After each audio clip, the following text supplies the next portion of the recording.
Bienvenue dans l'émission Prophetic Voice. Aujourd'hui, nous allons parler du thème « Grandir dans le prophétique ». Il y a des gens qui se posent la question « Comment est-ce que je peux faire pour grandir dans le prophétique ?» Il y a même une sœur qui m'a posé cette question. Aujourd'hui, je vais vous donner quelques astuces pour vous montrer comment grandir dans la grâce prophétique. Vous savez, le ministère pastoral est un ministère qui est accepté partout, c'est-à-dire si on invite un pasteur, il est accepté unanimement, il n'y a pas de questions, il n'y a pas de doute par rapport à son ministère. Bien aimé, ce n'est pas la même chose avec le ministère prophétique. Vous savez, il y a des églises, il y a des ministères où on ne reconnaît pas les prophètes ou les personnes prophétiques.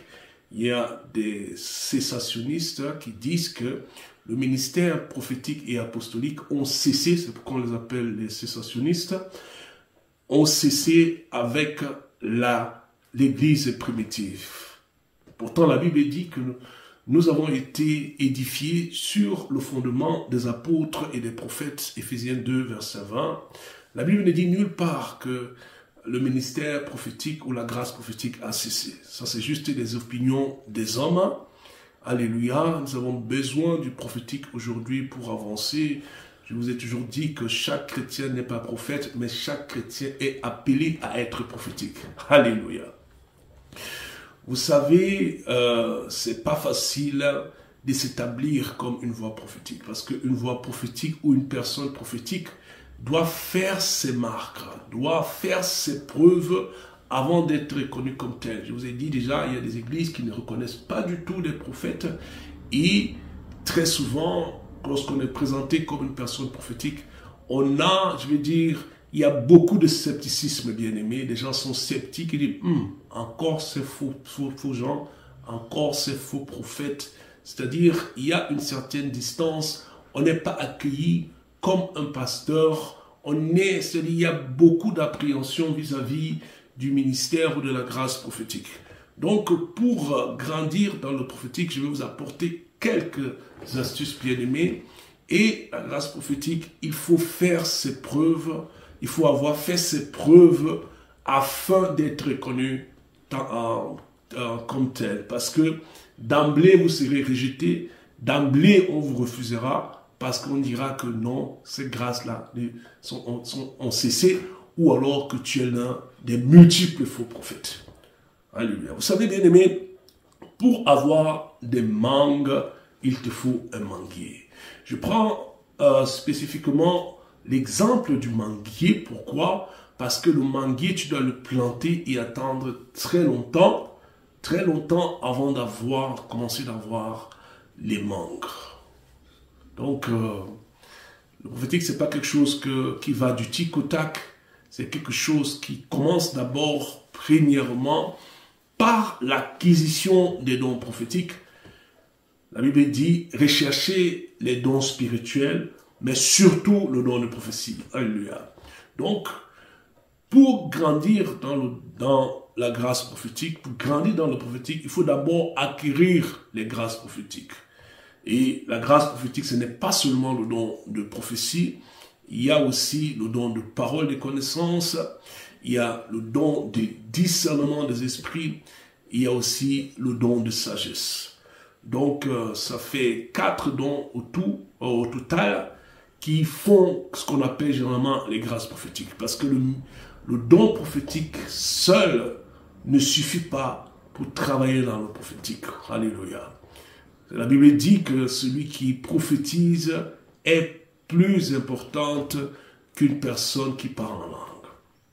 Alléluia. Donc, nous devons d'abord acquérir la grâce prophétique. Donc, c'est-à-dire, la première des choses, c'est d'acquérir la grâce prophétique d'abord. On ne peut pas prétendre grandir dans une chose qu'on n'a pas.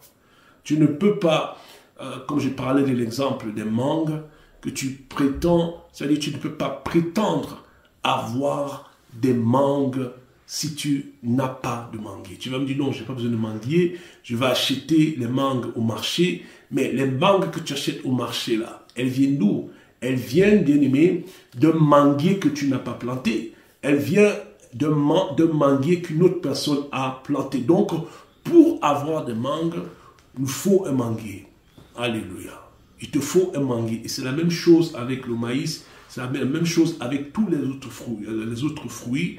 Nous avons besoin d'un arbre. Et cet arbre-là, ça commence par les dons spirituels.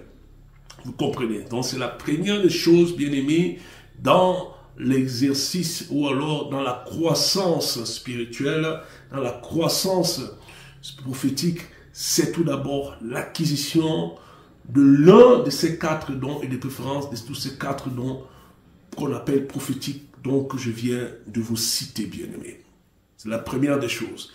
Quand tu as ce don-là, il faut prier. La Bible dit que celui qui manque de sagesse demande à Dieu. Si tu n'as pas ce don prophétique-là, demande au Seigneur. Seigneur, donne-moi la grâce, donne-moi le don de parole de connaissance, donne-moi le don de discernement des esprits, donne-moi le don de parole de sagesse, donne-moi le don de prophétie. Donc tu dois prier que le Seigneur puisse t'accorder cette grâce-là. Alléluia. Voilà. La deuxième chose, c'est que tu dois beaucoup prier. Tu dois beaucoup prier, nous le rappelons ici, j'ai fait plusieurs émissions, j'ai fait une émission sur la sentinelle. Un prophète, une personne prophétique doit prier plus que toutes les autres personnes parce que c'est un ami de Dieu, c'est quelqu'un qui est près de Dieu et quelqu'un, vous savez bien aimé, vous et moi, vous qui me suivez, vous ne révélez pas vos secrets à n'importe qui.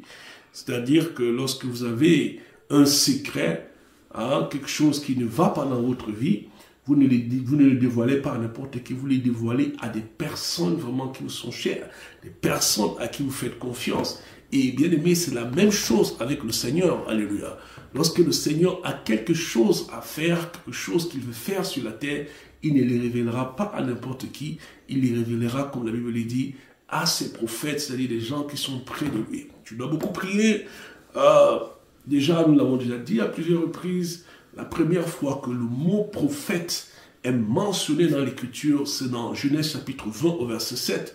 C'est Dieu qui est en train de rencontrer Abimelech, le roi Abimelech, dans son songe, pour lui dire de rendre Sarah, la femme d'Abraham, parce qu'il est un prophète. Et pourquoi? Parce qu'il priera pour toi. Vous comprenez?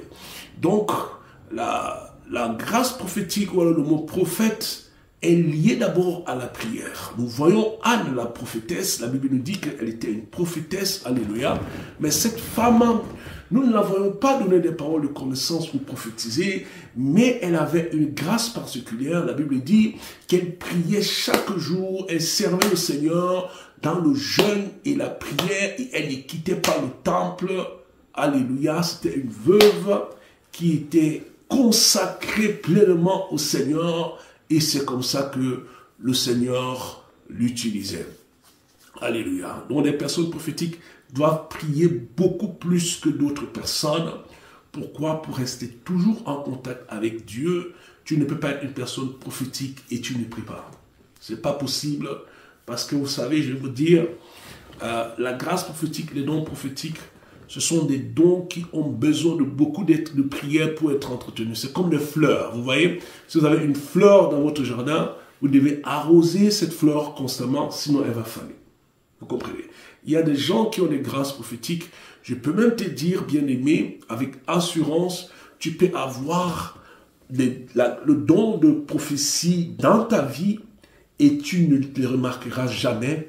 Si tu n'es pas un intercesseur comme Abraham, si tu n'es pas quelqu'un qui cherche véritablement la face de Dieu, parce que cette grâce prophétique, comme je l'ai déjà enseigné, et comme je l'enseigne encore ici, s'active uniquement par le ministère de la prière. Beaucoup de personnes ont des dons, la grâce prophétique, mais cette grâce, c'est-à-dire, elle fonctionne, c'est-à-dire, pas de façon régulière. Et la seule réponse à cela, c'est juste tout simplement le manque de prière. Une personne prophétique doit beaucoup prier. Premièrement, l'acquisition de dons prophétiques. Deuxièmement, beaucoup prier. Alléluia. Prier plus que le chrétien normal. La personne prophétique doit être la personne qui prie le plus. Et en priant comme ça, vous comprenez, votre onction reste fraîche. Vous gardez le contact avec Dieu et c'est ainsi que Dieu peut vous révéler des choses de façon régulière. C'est-à-dire que quelqu'un qui est paresseux, excusez-moi de le dire comme ça dans la prière, ne peut pas prétendre grandir dans le prophétique. C'est pas possible. Vous comprenez? C'est très important d'être une personne de prière, d'une personne consacrée. Vous savez, dans l'Ancien Testament, les prophètes vivaient un peu reculés, ils allaient dans la montagne, c'est pourquoi on dit le prophète va à la montagne. C'est des personnes qui allaient à la montagne, qui se retiraient.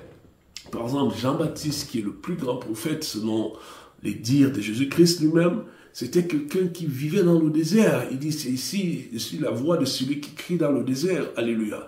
Il était vraiment éloigné de la populace, éloigné du monde. C'était quelqu'un qui vivait en solitude et quelqu'un qui avait une vie de prière.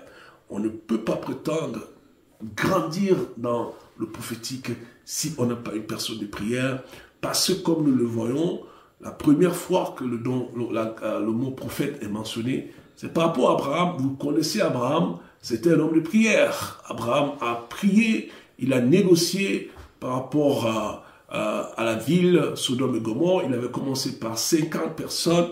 Il a dit, s'il y a 50 justes, est-ce que tu détruiras la ville? C'est quelqu'un qui priait beaucoup, qui cherchait la face de Dieu. Et Dieu l'avait établi prophète. Il a dit, rends la femme de cet homme parce qu'il est un prophète.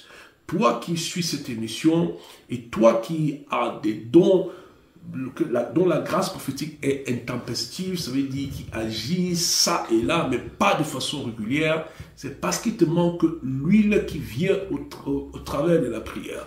Si tu veux que Dieu puisse t'utiliser comme une voix prophétique régulière, que tu puisses travailler régulièrement, tu dois être quelqu'un qui a un ministère, un autel de prière. C'est impossible que Dieu te révèle des choses si tu n'es pas en contact avec lui. Tu dois être en contact avec lui au travers du ministère de la prière. C'est très important. Comme je disais, les prophètes ou les personnes prophétiques, si vous voulez, sont des gens qui doivent prier plus que toutes les autres personnes dans le corps de Christ. Pour rester près du Seigneur, rester près de la grâce de Dieu, pour que Dieu puisse, n'est-ce pas, relâcher ses secrets. Parce que Dieu valorise beaucoup ses secrets et ne les révèle pas à n'importe qui. Il les révèle justement à des gens qui sont près de lui, des gens qui sont dans son agenda actuel. Non, je ne parle pas des gens qui ont servi à cela 2 ans, cela 3 ans, des gens qui ne sont plus d'actualité. Le Seigneur cherche des personnes d'actualité. Il te cherche toi comme personne d'actualité pour t'apporter la grâce prophétique, pour déverser le don, la grâce des révélations pour ta vie, pour que tu deviennes une personne prophétique. Donc, un pilier majeur pour grandir, c'est un ministère de prière très efficace. Un ministère de prière, je ne vais pas te donner les heures ici, parce que, bon, il y a des gens qui ont des heures de prière, etc. Moi, je ne te donnerai pas les prières, je te donnerai juste un verset où la Bible dit « prier sans cesse ». Je ne te dirai pas il faut prier 10 heures, il faut prier 12 heures. Je sais qu'il y a des gens qui vont même au-delà. Non, non. Moi, je te dis que tu dois avoir avoir une prière, un ministère de prière régulier. Alléluia. Tu dois être constamment dans le ministère de la prière. Très important. Pour pouvoir grandir. Ça, c'est une clé majeure pour que l'onction de Dieu puisse toujours couler dans ta vie. Alléluia. Voilà, je connais une sœur, je sais, je lui avais déjà dit qu'elle avait une grâce prophétique, mais le problème avec la sœur, c'est que sa grâce prophétique, elle fonctionne de façon sporadique. Elle peut fonctionner aujourd'hui, et elle fonctionne encore peut-être dans 4 mois, dans 6 mois, et bien aimé, ça c'est très frustrant. Ça, c'est l'image d'une personne qui ne prie pas assez pour développer le don de prophétie en elle. Troisièmement, tu dois méditer la parole de Dieu. Alléluia. Tu dois lire et méditer la parole de Dieu. Souvenez-vous de Josué chapitre 1 au verset 8 où Dieu dit à Josué que ce livre de la loi ne s'éloigne point de ta bouche, médite-le jour et nuit afin d'agir selon ce qui a été écrit. C'est alors que tu auras du succès dans toutes tes entreprises. C'est-à-dire que, et comme je le rappelle toujours ici, la grâce prophétique, le prophétique va avec la parole de Dieu. Faites très attention à ces personnes qui vous apportent des enseignements ou des méthodes qui ne sont pas fondées dans la parole de Dieu. Quelqu'un de prophétique doit bien connaître la parole. Pourquoi? Parce que tu prophétises à la lumière de la parole de Dieu. C'est-à-dire que nous savons très bien, selon l'Écriture, que la parole de Dieu, c'est-à-dire la Bible, est une prophétie, parole prophétique, une prophétie plus certaine. C'est-à-dire elle est plus certaine que tout prophète, toute parole prophétique déclarée par un homme. Vous comprenez? Tu dois bien connaître les Écritures, tu dois bien méditer les Écritures, tu dois mémoriser les versets, tu dois bien connaître les versets. Tu n'es pas seulement là pour donner des paroles de connaissance ou alors pour donner des prophéties. Tu dois faire en sorte que ton niveau de la connaissance de la parole de Dieu soit très élevé. Et c'est alors que Dieu pourra t'utiliser puissamment, parce que c'est très important de connaître l'Écriture lorsqu'on prophétise. Il y a malheureusement il y a une grande lacune dans les personnes prophétiques. J'ai déjà parlé à maintes reprises ici du prophète lacune, dont le don de prophétie est très élevé et la connaissance de la parole est très basse. Tu dois lire la Bible, tu dois méditer tel que Dieu avait dit à Josué, la méditer jour et nuit, connaître les Écritures, connaître, c'est-à-dire les livres prophétiques aussi, comment est-ce que les prophètes fonctionnaient, comment est-ce que Dieu les révélait, la parole, etc., etc. Donc tu dois être un étudiant de la parole, pas seulement un lecteur. Tu dois lire la Bible et la méditer très, très régulièrement. Chaque jour, tu dois lire. Il n'y a pas un jour qui doit passer sans que tu puisses lire et méditer. Tu dois être un amoureux de la parole. Alléluia. Quelqu'un qui aime l'Écriture et qui désire la parole de Dieu chaque jour. Vous comprenez? Ça, c'est le troisième astuce que je peux te donner pour grandir dans le prophétique. Vous comprenez? Parce que tu dois prophétiser à la lumière de l'Écriture. Comment est-ce que tu peux prophétiser à la lumière de l'Écriture si tu ne connais pas l'Écriture? Parce que très souvent, moi je peux vous donner un exemple. Dieu me donne souvent des versets. Vous comprenez? Parfois, quand j'ai une parole de connaissance ou alors une prophétie, Dieu m'ajoute un verset. C'est-à-dire qu'il y a un verset qui résonne dans mon esprit ou que je vois. Vous comprenez? Bon. Si ce verset m'est donné et je ne connais pas le contenu de ce verset, vous voyez que c'est-à-dire mon rendu ne sera pas à la satisfaction du Père. Parce que, écoutez, nous ne travaillons pas pour étonner les gens, mais nous travaillons pour le Père, pour que le Père soit satisfait.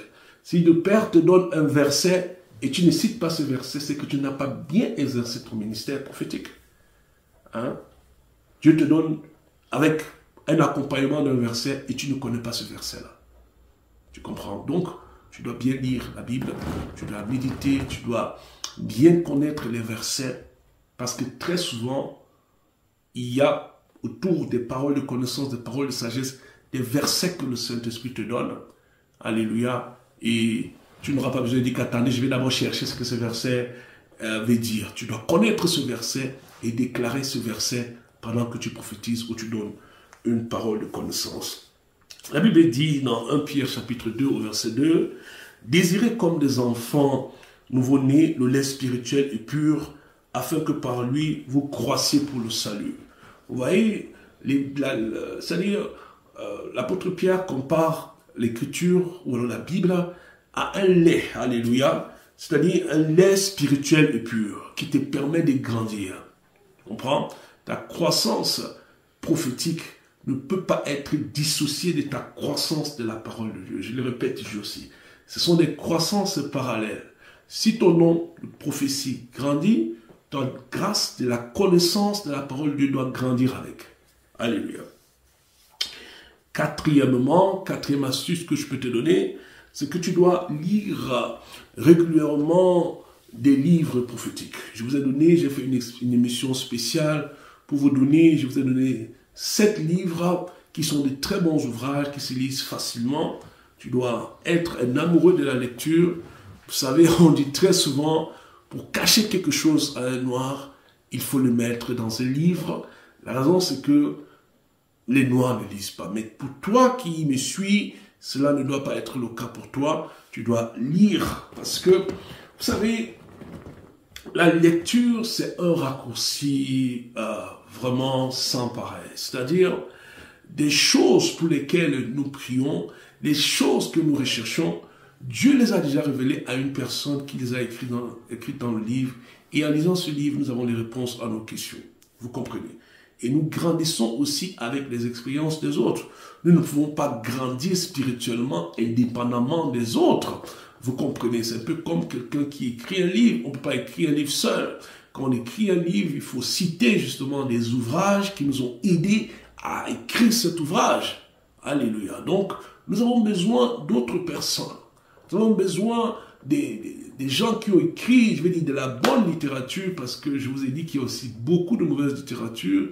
Tu dois rechercher de la bonne littérature, alléluia, qui va t'aider à comprendre comment est-ce que ces gens ont fonctionné, comment est-ce qu'ils expliquent leur vision, leurs rêves, comment est-ce qu'ils interprètent leurs rêves, quel type de rêves ils ont vu des anges, quels genres d'anges ils ont vus, comment ça s'est passé, qu'est-ce qu'ils ont reçu comme message de la part des anges.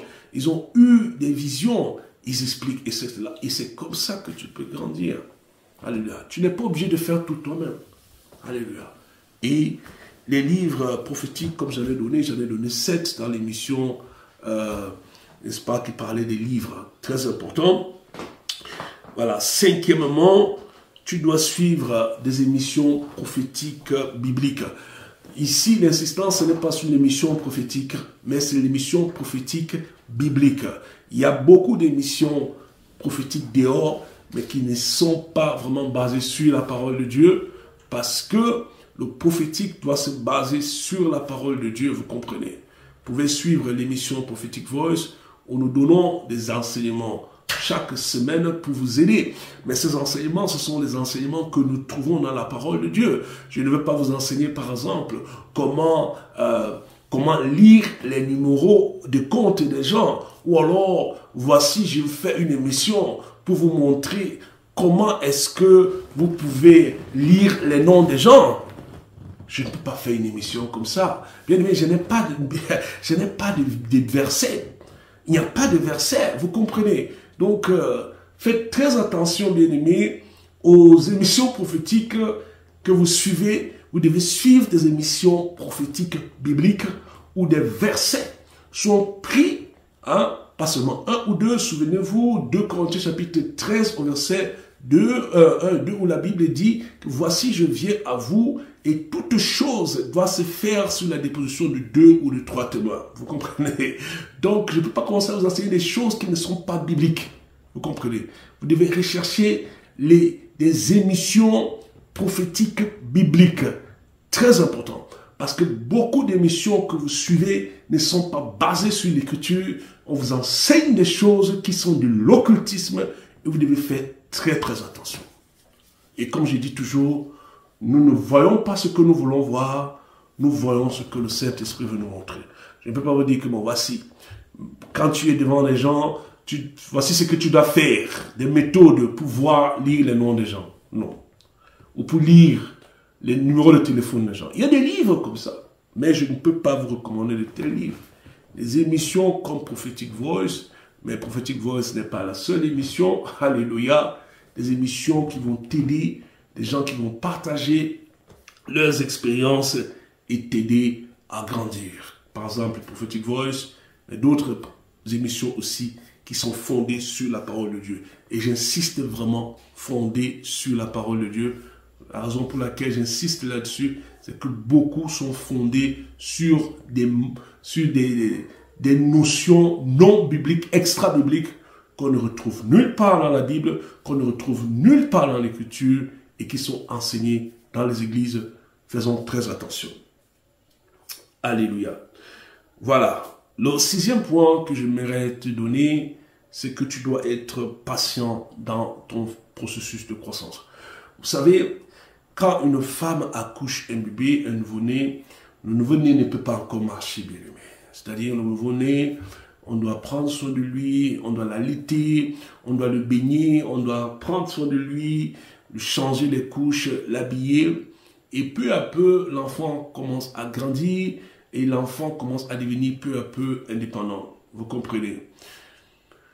Certainement, il y a des fans de football qui me suivent. Tu ne peux pas commencer à jouer au football aujourd'hui et dire que en l'espace d'une semaine, tu atteindras le niveau de Lionel Messi ou de Ronaldo.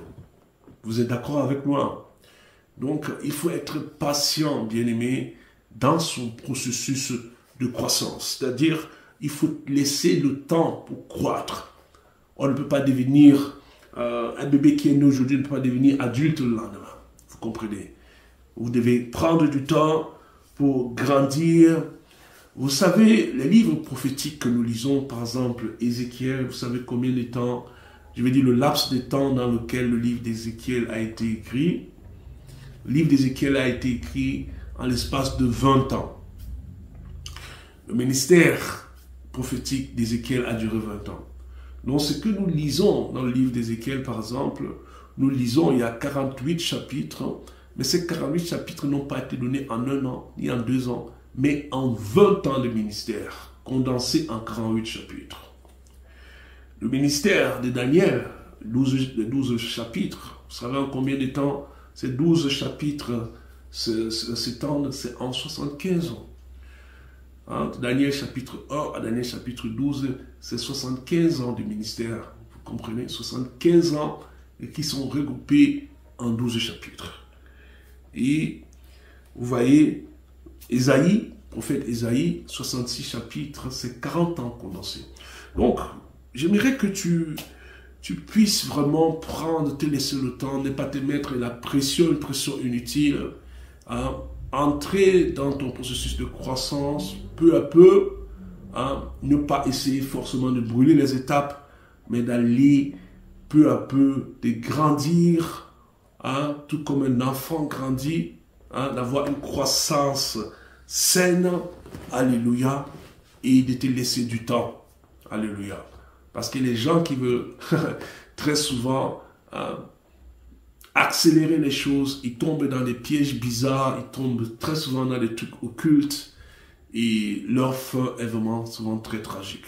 Laisse-toi le temps, alléluia, laisse-toi le temps de grandir dans le prophétique, laisse-toi le temps de grandir dans les choses de Dieu, alléluia, comme un enfant a grandi naturellement.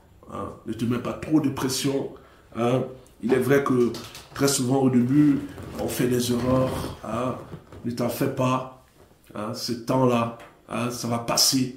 Et peu à peu, tu vas mûrir et tu vas commencer à mettre de côté les erreurs de l'enfance ou les erreurs de la jeunesse.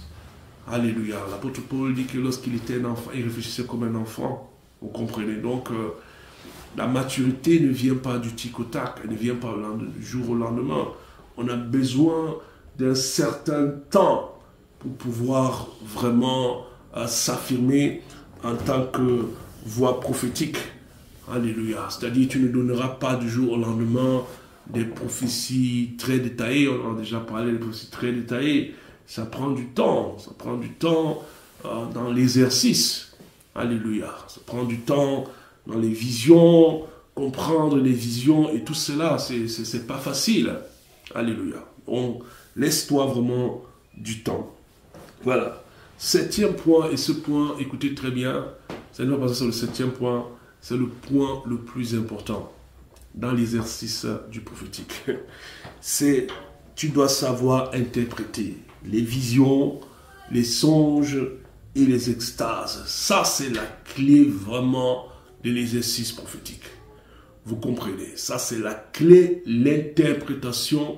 Parce que, comme je l'ai toujours dit à maintes reprises, la révélation prophétique, vous comprenez? Pour ceux-là qui prophétisent par révélation, je l'ai déjà dit qu'il y a 2 façons de prophétiser. Soit par inspiration, dire des choses qu'on ne connaît pas, être inspiré tout simplement. et prophétiser par révélation, c'est-à-dire recevoir des choses et les interpréter, par exemple, les songes. Les songes, 95% des songes ont besoin d'interprétation. Tu ne peux pas prendre un songe et l'appliquer tel que tu le vois. Tu dois l'interpréter d'abord. Hein? Tu dois interpréter, c'est cette interprétation qui en fait une prophétie. Et c'était le fort de Joseph, qui était un prophète rêveur. Alléluia. Joseph savait interpréter les songes. Et c'est ça qui a fait en sorte qu'il puisse se démarquer en Égypte. C'est ça qui l'a sorti de prison et qui a fait de lui le premier ministre. Tu dois bien interpréter les visions, les songes que tu reçois, les extases. J'en ai déjà parlé ici, les extases, on le voit dans Actes chapitre 10. La Bible parle de l'apôtre Pierre qui était monté sur un toit et qu'il était affamé et il est entré dans un extase, la phase entre l'éveil et le sommeil et l'éveil. C'est-à-dire on n'est pas encore très bien endormi, ou alors très bien éveillé, c'est ça l'extase. C'est ça la clé, parce que les choses prophétiques viennent dans un message codé. C'est pas un message littéraire. C'est-à-dire un message, ça vient dans un langage imagé que tu dois interpréter pour en sortir une prophétie. Vous comprenez?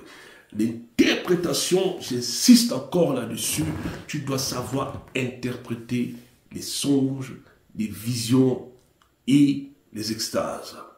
Alléluia.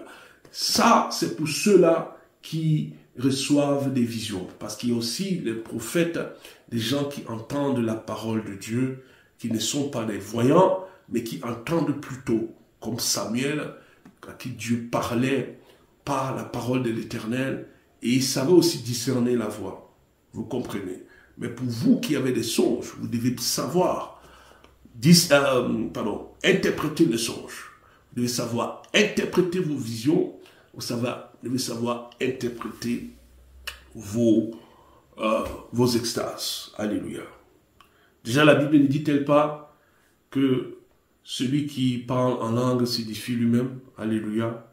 Et que celui qui parle en langue ne parle pas aux hommes, mais à Dieu. Mais si la personne traduit, s'il y a une interprétation des langues, la Bible dit que ça devient une prophétie. Donc, les langues, plus interprétation, est égale prophétie. C'est-à-dire les langues que tu parles là, alléluia. Si tu arrives à les interpréter, ou alors que quelqu'un arrive à interpréter les langues que tu parles, ça c'est une prophétie. Vous comprenez? Et l'interprétation, c'est la clé. Parce que si tu interprètes mal, hein, imaginez que Joseph ait mal interprété le songe de Pharaon. Vous comprenez? Il n'aurait jamais de délivrance. Hein, on n'aurait jamais compris qu'il y avait une famine qui venait. Hein, et le peuple d'Israël serait certainement mort de cette famine. Vous comprenez?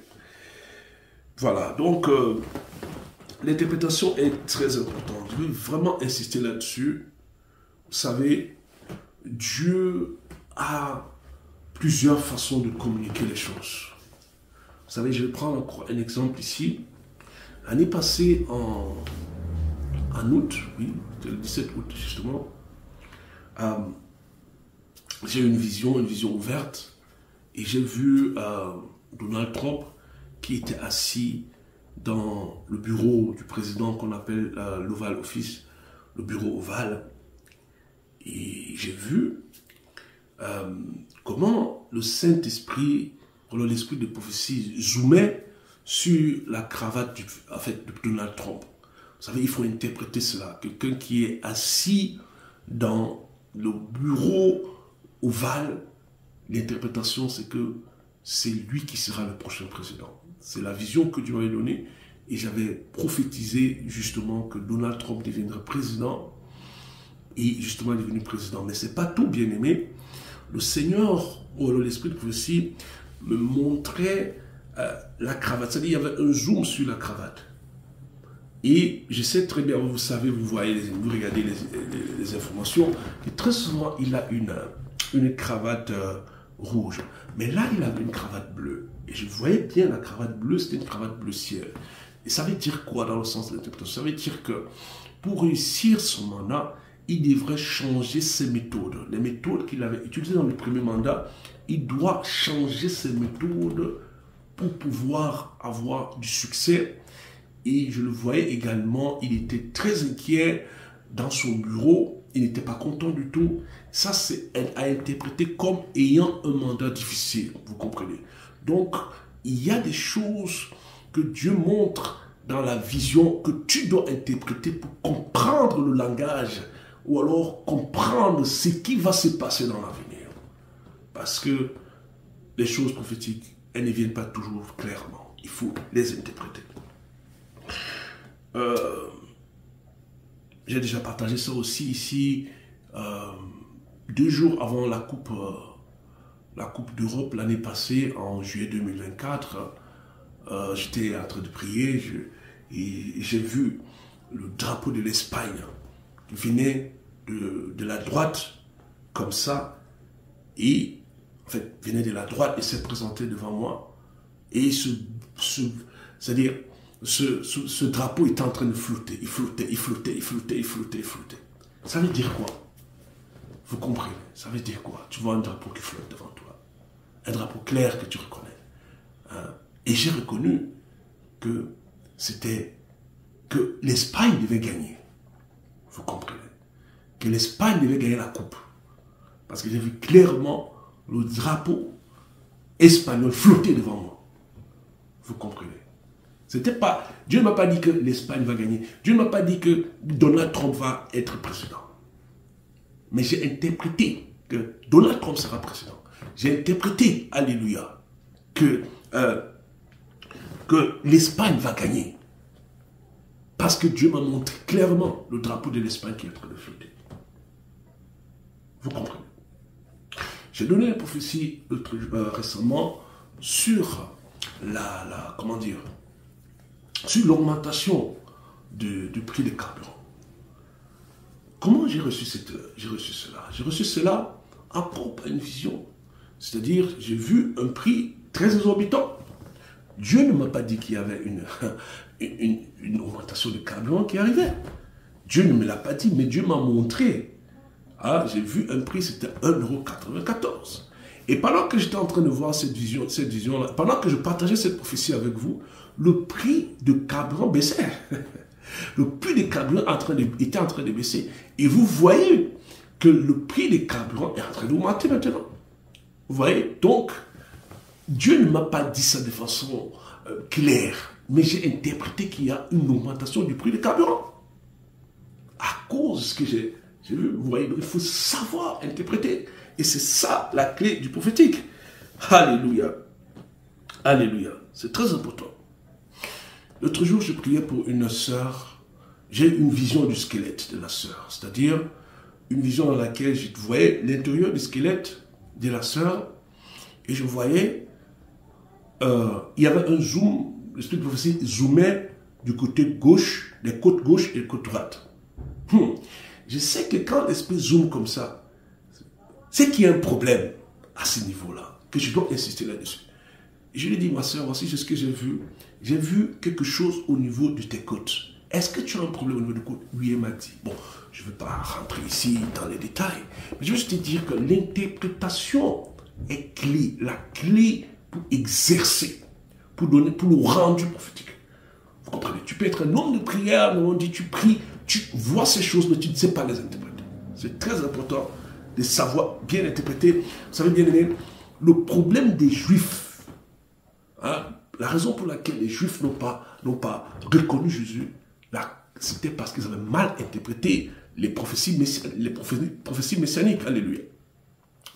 Pour les Juifs, Jésus est le roi des Juifs, le Messie est le roi, et c'est lui qui doit les délivrer, alléluia, non seulement de l'Empire romain, mais aussi de tous les Arabes qui sont autour d'eux. Parce que Jésus-Christ est venu, et il ne l'a pas fait, ils l'ont rejeté. Mais Jésus revient, alléluia, il revient à Jérusalem pour délivrer Israël. Donc, ils n'ont pas compris que le Messie devait devenir 2 fois, hein, et que c'est la 2e fois qu'il va les libérer, et non la 1re fois. Ils ont mal interprété les prophéties messianiques. C'est la raison pour laquelle, jusqu'à présent, ils ne reconnaissent pas Jésus comme leur sauveur. Mais la Bible dit, alléluia, dans le livre de Zacharie, chapitre 12, que tous reconnaîtront, ils me reconnaîtront celui qu'ils ont percé, parce qu'il viendra maintenant les délivrer. Vous voyez combien l'interprétation est importante. L'interprétation est clé, bien-aimé. C'est ça la clé pour exercer prophétiquement. Du moment où tu ne pourras pas interpréter, tu ne pourras jamais relâcher de prophétie. Tu ne pourras jamais donner des paroles de connaissance, parce qu'il faut bien interpréter ces choses. Vous comprenez? Parce que les choses ne sont pas données, c'est-à-dire que déjà fait. Non. Tu peux recevoir un mot, mais tu dois interpréter ce mot. Une phrase, interpréter cette phrase pour pouvoir servir. Alléluia. Voilà, le 8e point, ça c'est un point très important. Tu dois savoir comment Dieu te parle. Ça c'est très important. Dieu ne parle pas à tout le monde de la même façon. Moi je prends un exemple très clair. Je ne vais pas par 1000 chemins, Dieu me parle par des visions. C'est-à-dire, les révélations que j'ai, je peux estimer que la révélation prophétique pour moi, c'est, disons, à 70% des visions, disons, 28% de la parole de l'Éternel, d'entendre, parce qu'avant, j'ai déjà partagé, j'étais juste un voyant, je voyais, mais je n'entendais pas la voix de l'Éternel. Mais Dieu m'a aidé, j'ai pu grandir, alléluia, parce que j'entends la voix de l'Éternel. C'est-à-dire, ce que je reçois, ce n'est pas toujours que je vois, non, mais j'entends Dieu parler, alléluia. Et les 2%, c'est les rêves et les extases, comme ça. Vous comprenez? Donc, tu dois savoir comment Dieu te parle. Je vous ai déjà dit ici que les rêves ou les songes, pour moi, ce n'est pas une source prophétique. C'est une source de révélation, mais pas une source prophétique. Vous comprenez? C'est-à-dire, Dieu peut me révéler des choses, mais en ce qui concerne la prophétie, Dieu ne me révèle pas ça par les rêves. Vous comprenez? Comment est-ce que Dieu te parle? Est-ce que Dieu te parle par les rêves?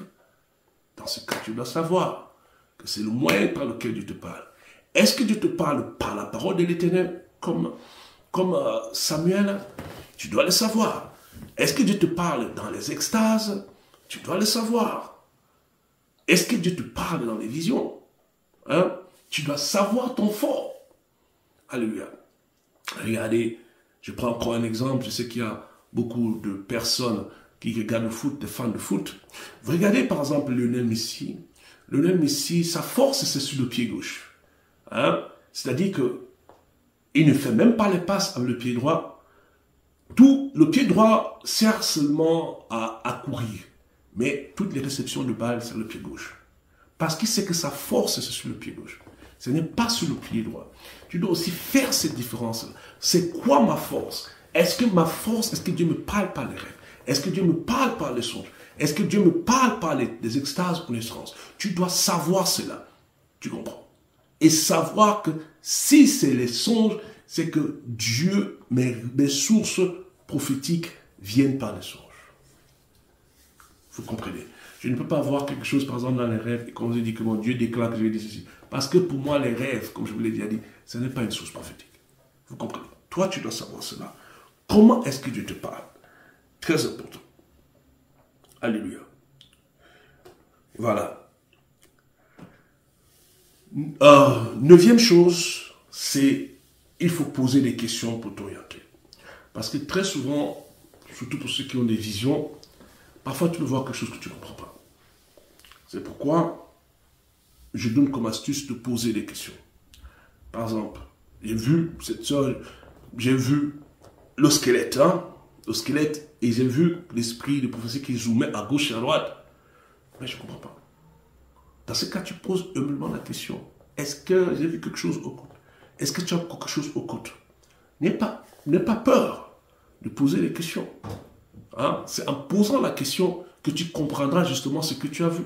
Ne pense pas que tu comprendras tout quand tu verras, mais en posant les questions, tu comprendras mieux ce que tu as vu et tu pourras mieux servir. 10e, tu dois savoir discerner la voix qui te parle. Toute voix n'est pas de Dieu. Alléluia. Toute voix n'est pas de Dieu. Je vais rapidement vous donner 6 types de voix différents qui parlent à nous. Il y a, premièrement, la voix de ta conscience. L'apôtre Paul parle beaucoup de la conscience. Il y a la voix de la chair, ta chair, la chair humaine. Galates chapitre 5, verset 17, verset 21. Paul cite 15 œuvres de la chair, c'est-à-dire la chair peut te parler. Parce qu'il y a beaucoup de gens qui disent, oui, Dieu m'a dit, Dieu m'a dit. Non, ce n'est pas toute voix que tu entends que c'est Dieu qui t'a parlé. Troisièmement, la voix de ton esprit, Job 32, verset 8, mais en réalité, dans l'homme, c'est l'esprit. Donc, l'esprit que tu as en toi a aussi une expression. L'esprit peut parler, tu crois que c'est l'esprit de Dieu. Non. L'esprit connaît des choses parce que l'esprit voit dans le monde spirituel, mais l'esprit n'est pas Dieu. L'esprit peut te dire des choses qui ne sont pas vraies. Vous comprenez? Donc tu dois savoir discerner cela. Et ça prend du temps. Quatrièmement, il y a la voix du diable. Le diable peut te parler, comme il a parlé à Jésus dans Matthieu chapitre 4. Cinquièmement, il y a la voix des démons. Les démons peuvent parler à une personne. Et beaucoup de personnes reçoivent les voix des démons. Et j'ajoute à cela la divination. Nous avons parlé récemment de la divination. Sixièmement, la voix de l'Esprit de Dieu. Actes chapitre 13 au verset 2. Ça, c'était le fort d'Abraham qui a pu livrer Isaac. Alléluia. Alléluia. Donc, tu dois savoir que j'ai donné 10 astuces pour t'aider à grandir dans le prophétique. Et comme j'ai dit d'entrée de jeu, tu ne seras pas accepté comme voix prophétique, comme un pasteur. On va douter de toi, on va dire que non, ces gens-là, c'est un faux. Hein, il ne connaît rien. Donc, premièrement, d'emblée, tu seras d'abord rejeté. Tu dois faire tes preuves. C'est comme quelqu'un, je vais dire, qui n'a aucune crédibilité et qui, du coup, va à la banque et demande 100 000 euros. On ne te donnera pas les 100 000 euros, pas parce que c'est écrit sur ton front que tu es un voleur, un arnaqueur, parce que tu n'en as pas la crédibilité. La crédibilité prophétique s'acquiert avec le temps. On doit voir comment tes paroles de connaissance sont vraies. Les prophéties que tu donnes doivent s'accomplir. On doit voir cet accomplissement pour qu'on commence à te faire confiance. Alléluia. Je vais lire même le Samuel qui était un grand prophète. Ne croyez pas que Samuel avait été accepté facilement. 1 Samuel chapitre 3 du verset 19 au verset 21. La Bible dit, Samuel grandissait, l'Éternel était avec lui et il ne laissa tomber à terre aucune de ses paroles. Verset 20. Tout Israël, écoutez très bien, depuis Dan, Dan c'est au nord, jusqu'à Beersheba, Beersheba c'est au sud, reconnut que Samuel était établi prophète de l'Éternel. Nous comprenons par le verset 20 qu'il n'avait pas été reconnu directement. Il a été reconnu, bien aimé, peu à peu, depuis Dan jusqu'à Beersheba. Il y a des gens qui commençaient à croire en Samuel. Ah, les choses qu'il a dites là, oh, c'est vrai, c'est vrai. Et c'est comme ça que sa renommée s'est répandue en tout Israël. Ce n'est pas en un jour qu'il a été reconnu comme prophète. Je vous ai dit que d'emblée, on ne reconnaît pas les prophètes. On connaît les pasteurs, mais les prophètes, c'est toujours très douteux. Alléluia. Tu dois aussi savoir que la révélation prophétique, elle est progressive. Par exemple, Jean, dans l'Apocalypse, a eu 3 phases de révélation. Il se trouvait à Patmos. Patmos, c'est une île qui se trouve près d'Éphèse et qui appartient je pense, à la Turquie actuelle. Il était là-bas, il avait vu le Seigneur Jésus-Christ. Ça, c'est chapitre 1 jusqu'au chapitre 3, où Jésus lui dit d'envoyer la lettre aux 7 églises de l'Apocalypse, aux 7 églises de l'Asie mineure. À partir du 4e chapitre, c'est-à-dire Apocalypse chapitre 4, il entend une voix qui lui dit « Monte ici ». Il était déjà dans la révélation, mais il dit, monte ici, je te montrerai les choses qui vont venir, qui viendront plus tard. Il a quitté Patmos, et il est monté encore. Il était déjà en esprit, alléluia, mais il a encore monté dans une dimension supérieure, et il est allé, n'est-ce pas, au ciel. Il dit qu'il a trouvé une porte ouverte, et la porte lui dit, monte ici. Et plus tard, dans l'Apocalypse chapitre 17, il est encore allé à une autre dimension, il était déjà au ciel, mais pour voir Babylone, cette femme qui était assise sur le cheval, sur le taureau, disons-le comme ça, il devait aller à une autre dimension. Parce que là où il était, il ne pouvait pas voir cette femme. Apocalypse 17, verset 3, il me transporta en esprit dans un désert. Vous voyez, il était déjà depuis le chapitre 4 au ciel. Il lui dit encore, il me transporta en esprit dans un désert. Pourquoi transporter dans un désert?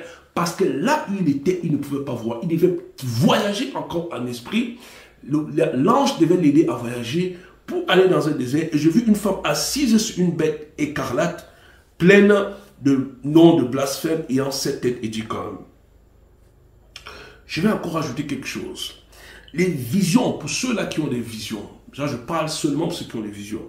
Les visions primaires se manifestent très souvent comme vision fermée. C'est-à-dire, vision fermée, j'ai expliqué à plusieurs reprises, mais je vais encore l'expliquer. C'est quand tu pries et que nous prions très souvent les yeux fermés, quand tu pries et tu commences à voir des choses. Ça, c'est une vision. C'est-à-dire que quand le don de vision commence à se manifester, il se manifeste très souvent, je dirais même à 95%, avec quand tu as les yeux fermés. Et plus tard, quand tu commences à grandir, tu as des visions ouvertes. Bien que j'avais déjà partagé que ma première vision était une vision ouverte, mais j'ai fait plusieurs années sans avoir une vision ouverte. Vous comprenez? Donc, les visions primaires sont toujours des visions fermées. Et plus tard, quand tu grandis, tu commences à avoir des visions ouvertes, c'est-à-dire tu as les yeux ouverts comme je les ai maintenant, et tu commences à voir des choses. Autre chose, tu dois savoir, les visions, je l'ai déjà dit une fois et je le répète, les visions ne sont pas claires, ne sont pas en HD. Alléluia. N'attends pas de voir une vision en 16K ou je ne sais pas. Les visions ne sont pas en HD. Les visions, comme je l'ai toujours dit, elles sont dans une, comment dire, dans une qualité faible. Vous comprenez? La qualité des visions, elle est faible. C'est-à-dire, elle est assombrie. Ce n'est pas en HD. Vous comprenez? Ça, c'est très important. Ça va t'aider à savoir que la vision que tu as, c'est une vision de Dieu. Ne pas dire que non, j'attends pour voir clair comme dans la journée, non. Ça ne se passe pas comme ça. Parce qu'il y a une notion autour de la vision. Vous comprenez? Il y a une notion autour de la vision. Je ne suis pas en train de dire que c'est cette notion comment dire, qui assombrit la vision, mais que, je le dis par expérience. Vous comprenez? Que cette vision-là, elle n'est pas claire comme le 16K, comme l'HD. Non. Elle est légèrement, elle est assombrie. Alléluia. Je vais m'arrêter ici. Seigneur, je viens te bénir, te dire merci pour ce message que j'ai partagé. Seigneur, je viens prier pour toutes les personnes qui ont suivi ce message. Que tu les aides à grandir, Seigneur, dans le prophétique. Je prie pour toi que tu puisses grandir. Que tu puisses grandir au nom de Jésus-Christ. Que la croissance spirituelle et prophétique puisse t'accompagner en cette saison. Que tu sois quelqu'un qui reçoit des visions et qui sert de façon prophétique au nom de Jésus-Christ. Au nom puissant de Jésus. Actuellement, je suis en train de voir un petit palmier. C'est-à-dire, non, pas un palmier, excusez-moi. Un bananier. Oui, un bananier. Et je vois ce bananier depuis le haut, c'est un jeune bananier. Vous comprenez? Et ça, il faut l'interpréter. Qu'est-ce que ça veut dire? Ça, c'est l'histoire d'une personne. C'est-à-dire qui a déjà la grâce prophétique, mais qui est encore très jeune. C'est-à-dire qui est encore très jeune dans la foi. Ça, c'est une personne, mais ça peut être aussi valable pour plusieurs. Je prie, Seigneur, tel que tu m'as montré ce jeune bananier, que ces personnes qui sont concernées par cette grâce, qu'ils puissent grandir et devenir des bananiers, qui produiront des bananes, et que ces bananes puissent nourrir les nations, nourrir les peuples. Je prie pour de bonnes bananes, des bananes qui seront libérées dans le peuple de Dieu pour bénir ton peuple. Merci Seigneur. Bénis ton peuple Seigneur. Donne la croissance prophétique à toute personne qui écoute ce message au nom puissant de Jésus. Bien-aimés, nous sommes arrivés à la fin. Je vous souhaite une bonne semaine. Que le Seigneur vous bénisse et à la prochaine.